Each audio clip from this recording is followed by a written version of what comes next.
Meron na namang bagong loan app sa Google Play Store kung saan bagong-bago lang siya at bagong-bago lang yung kanyang pangalan. Nagkaroon ako ng offer sa kanya ng cash loan and then na-receive ko na agad sa GCash ko nang wala pang 5 seconds nang hindi man lang ako nag-fill up ng aking information. Well, malalaman yung mamaya kung paano nga ba nangyari yon. Kaya naman kung interesado ka dito sa ating panibagong utangan platform na pag-uusapan, keep on watching.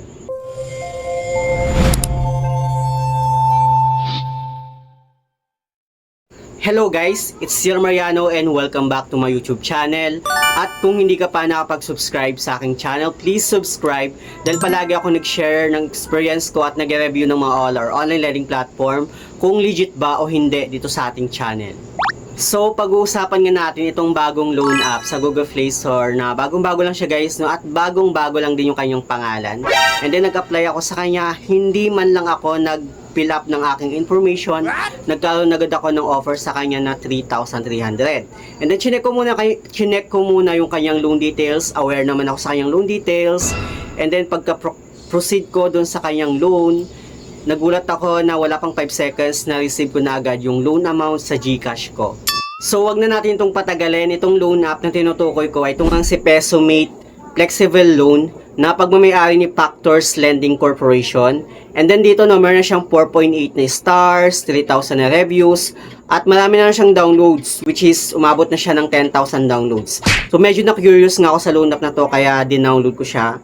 And then pagka-open ko ng kanyang application, meron siyang mga kino-collect na permission like yung ating emergency contact selection, approximate location, camera access, uploaded images, device information, yung ating SMS-based financial signals. So, yun yung mga kino-collect niyang permission. So, dapat aware tayo dun guys, no? And then dito, no, in-skip ko siya and okay naman siyang skip. Ewan ko lang kapag nag-apply talaga tayo dun sa kanyang loan kasi based on my personal experience, meron na nga pala akong account sa kanya nang hindi ko man lang alam. Anyway, fast forward tayo, no? Dito mag-provide tayo ng cellphone number na gagamitin natin sa kanilang application and then ilalagay lang din natin yung OTP na na-receive natin. Sa kanyang dashboard, meron siyang in-offer na minimum amount na 2,000 at sa maximum loan amount na pwede nating hiramin ay 80,000. Ganun kalaki yung pinapautang nitong loan app na to. And then dito sa baba niya makita natin sabi niya check my exclusive limit. So chinek ko kung magkano yung limit na i-offer niya sa akin. At may offer nga siya sa akin na 3,300. So click ko yung apply now kasi akala ko mag-fill up na ako ng information ko pero hindi. Andito na agad ako sa kanyang loan details. So dito, medyo naguluhan talaga ako sa kanyang loan app kasi hinanap ko talaga yung kanyang information, yung pag-fill up ko ng information kasi hindi man lang ako nag-fill up ng information ko eh. Dumiretso agad ako sa kanyang loan details. So sa kanyang loan details, no, since nandito naman na tayo, i-check na lang natin siya ng maigi.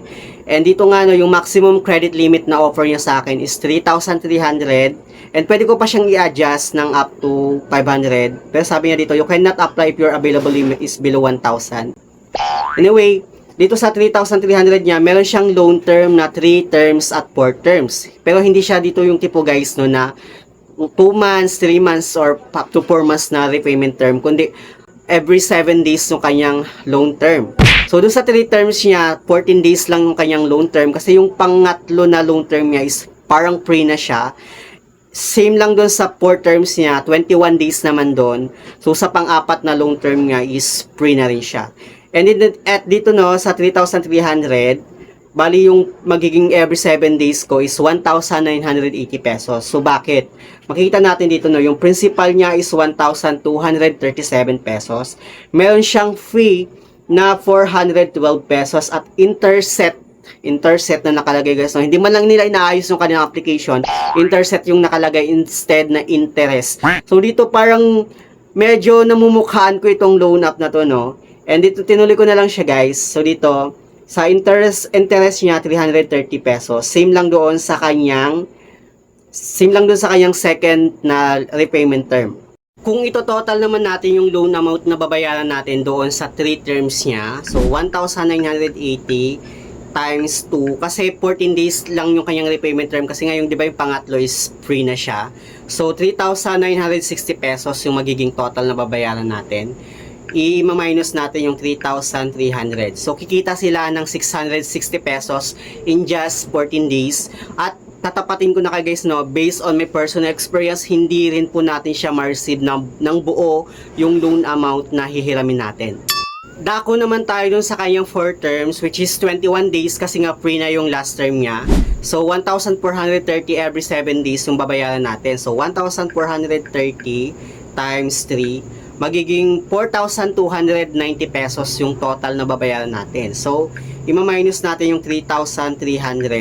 Bali 990 pesos yung kikitain nila in just 21 days.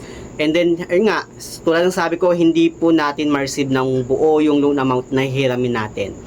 Nung una, wala pa akong idea, akala ko buo mong ma-receive yung loan amount sa kanya. So, tinry ko muna yung 2,000, no. So, dito pinili ko yung 3 terms para mabilis siyang matapos. Bali doon sa 3 terms niya, 1,200 every 7 days yung babayar natin. So, 14 days yung kanyang loan term kasi free na nga yung isa, di ba? So, pag kakalculate mo siya, no, 1,200